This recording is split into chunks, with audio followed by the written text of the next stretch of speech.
YouTube, what's going on, guys? I want to cut right to the chase. Bitcoin is at an extremely important level. I want to share with you guys.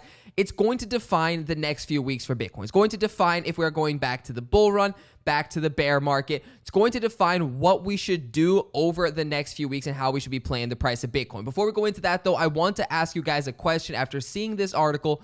Bitcoin reaching 40K more likely than 20K. This is according to Bloomberg's Mike something. He's explaining why. The simple reason why is because we're at like 35K. So 40K is like 5,000 away. 20K is like $15,000 away.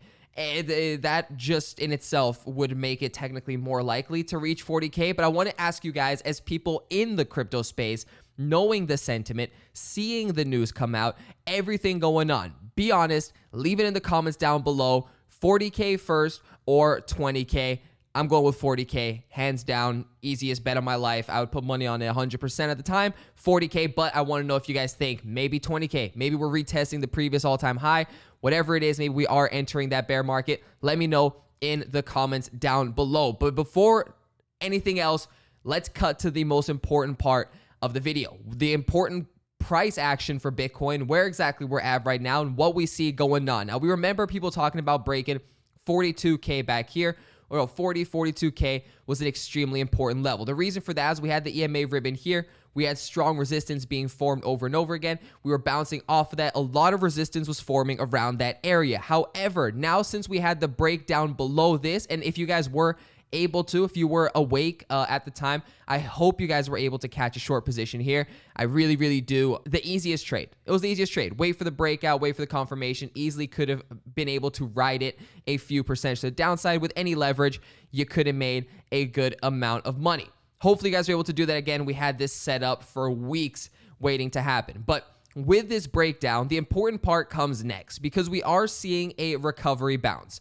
It doesn't surprise me at all, given how fast we dropped and how low we went. We went down to around $31,000, pretty much exactly, bounced off of $31,000, and now we are getting back up here. But we have a lot of resistance at this level. Bitcoin around 35K now would be the new 40K. We have the EMA ribbon resistance on the 4-hour over here. And the 4-hour, again, a lot stronger than the 1 hour because it is a larger time frame. We also have the previous support that might now be a resistance, and this whole move might simply be a retest, a confirmation bounce before we do something like this. That would make that 20K scenario a lot more in the cards versus if we do actually manage to break above this. Breaking above this, making this a fake out to the downside and breaking above this happens sometimes. I wouldn't say it's the most likely scenario, but again, mixing the technicals with the fundamentals, a lot of news coming out, a lot of excitement, obviously the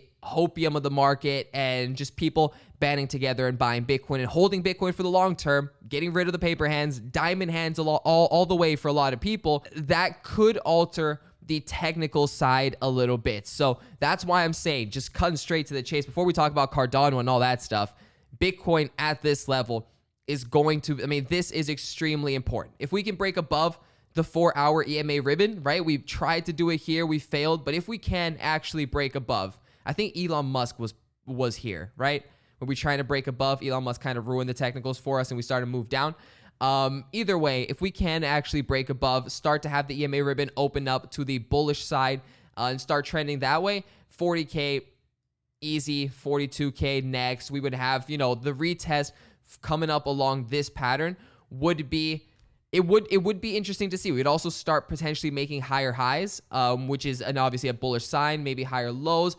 It could mean a lot of good things are coming up for Bitcoin, right? So that's the 4-hour time frame. Onto the daily, we actually are still, there's still a ways in order for us to actually break the daily time frame EMA ribbon. However, the most interesting part here again is the fact that, the top of the EMA ribbon, we haven't tested it. We usually test, the support. We get into the EMA ribbon quite a few times. We haven't really done that yet in terms of the resistance. We bounced off of it just straight away here. We haven't really gone into the EMA ribbon at all, which is something we usually do. So all that lining up, let's see how Bitcoin does play out. Again, I know it's boring. I would love to sit here and tell you guys 100K next, long. The ideal scenario is, we go to 100K. That's ideal, that we get into 100x leverage and we would make a shit ton of money. Unfortunately, most people hyping this stuff up to you are doing it in order to make money off of their affiliate links. That's it, right? I'm trying to tell you guys, look at the pattern, have a plan for if it goes up or if it goes down. And that is the sole reason why, while everybody is panicking, the market sentiment changing every 5 minutes, we get people out there, oh, it's bullish. It's bullish, 35K, it's bullish. It drops to 34, bearish, bearish, bearish, bearish, back to 35, bullish, bullish. That's what we're seeing happen on Twitter. That's what we're seeing happen in the market right now. People are flip-flopping like crazy. The market sentiment's all over the place, right? So the ideal scenario here, and the reason why, being completely honest, over this period of time, yeah, we've waited. We've been a little slower on trades. We've been waiting to enter at the right times, but the percentage of trades hit successfully that at least hit the first take profit are significantly higher than our losses. We are still winning during this time by entering the right trades, and that's what this whole thing is about. So if you guys want to see my trades, you guys want to see my expert team's trades, all the altcoin trades, all the leverage trades, all that good stuff, check out the first link down below in the description. You'll also get access to the #1 community in the cryptocurrency space, and it is free for 14 days. So for 2 weeks after you sign up, you get access to everything. You'll see every trade. You'll see everything going on. If it doesn't work for you, don't like it, whatever it is, no questions asked. You guys can just cancel, and you'll avoid getting charged. So no barrier to entry there.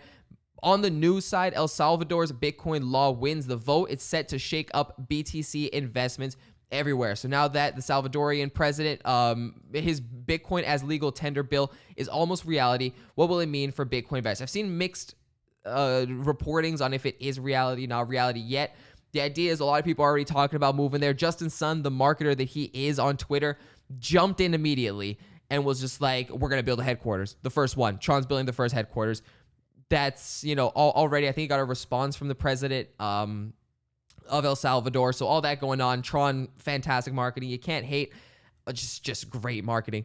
And then again, Bitcoin being classified as legal tender, all that stuff going on. I've seen a lot of people trolling Elon Musk that now in El Salvador, Tesla has to accept Bitcoin. So in your face, Elon Musk, all that stuff going on still. The reality is very few countries necessarily hold Bitcoin or play in the Bitcoin space. A very, very small amount. It's like 30 something companies I saw actually have Bitcoin on their balance sheet. And there are, I don't even know how many publicly traded companies on the markets, right? There's a lot. And there's a very, very small amount of them that are in the Bitcoin game. The idea there is that it's much more likely to go up the number than down. And if it does go up, if it just doubles to 60, how are we looking? How much money is getting in the market? After companies, we're looking at banks. Banks already hold gold. I saw a whole speech from one of the Winklevoss twins on that, which made a lot of sense. Of course, those guys are very heavy Bitcoin. I'm a heavy market in general, right? To me, crypto market, there's a lot of good stuff and a lot of money making opportunities, which is obviously what we're all here for. But I have to agree with him with that point. It's true. It's true. We are still kind of early. If this thing is going to continue to gain popularity, there is a lot of upside room. Remember, 50K, 60K sounded crazy when we were at $3,000, $4,000, $5,000. It sounded crazy, and then we hit it. Cardano at $2.4 sounded crazy when it was at 10 cents. Sounded crazy when it was at 8 cents. Then we hit it. Right now, $10 sounds crazy. I'm not saying we're going to $10 tomorrow, but everything sounds crazy until it's done. Isn't that how it always goes? Everything's impossible until it's done. Cardano, however, I did want to mention still, currently making a higher low if it does continue. Interestingly enough, Bitcoin is going up. Bitcoin's up 5% on the day. Cardano, XRP, altcoins in general, even Ethereum are kind of right? With Bitcoin up 5%, usually that would mean Cardano's up 8, XRP's up 6, Ethereum's up, I don't know, it's 5, 6 as well. Nothing. Cardano's down 1. These two are pretty much negligible. It's pretty much at 0, right? In the crypto space, 0.1% of the crypto space can happen like that. So pretty much haven't moved, while Bitcoin's up 5.45%. Not normal. I'm curious to see how that does actually play out, but pattern-wise, Cardano has been making higher highs. It has been making higher lows. Can't hate with that. Let's see how it plays off. Again, we want to see it break above here. Again, on the 4-hour time frame, make a higher high.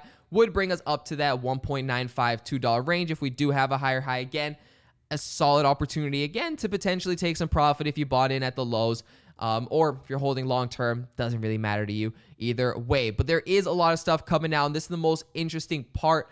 Cardano is in the midst of its Alonzo upgrade, expected to be completed by the end of August, which will bring smart contract functionality, which is big, and enable decentralized finance applications, DeFi, on the blockchain. And DeFi, by this point, if you guys haven't realized, is a big wave in the whole, there are a lot of people in the banking side and the investment side and a lot of different sides talking about DeFi. Even if they're not bullish on Bitcoin, they're talking about DeFi. It's big, and it's something I believe is here to stay. So Cardano adding DeFi applications, being able to play in that game, I think DeFi is going to do well over the next few years. So keep an eye on that again. A little bit of love to my Cardano. I'm happy. I bought again at like 1.2, 1.3. Anything here, it's going to take a while for my dollar cost average buys of Cardano to hit a loss. I don't think, even in the barest of bear markets, I don't think I hit a loss on my Cardano. So worst case scenario, I'll buy more. There we are. That's how we're playing the game, right? So let me know your guys' thoughts. 40K, 20K Bitcoin. Let me know your thoughts in the comments down below, guys. Thank you so much for watching. I'll see you guys in the next one.